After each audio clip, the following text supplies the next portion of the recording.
মক্কাতে জনম আপনার, মদিনায় মাজার আপনার।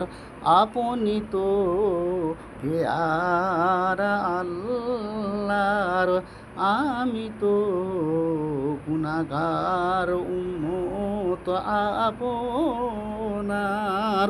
ইয়া নবী সালাম আলাইকা, ইয়া রাসূল সালাম আলাইকা, ইয়া হাবিব সালাম আলাইকা, সালাওয়াতুল্লাহ আলাইকা।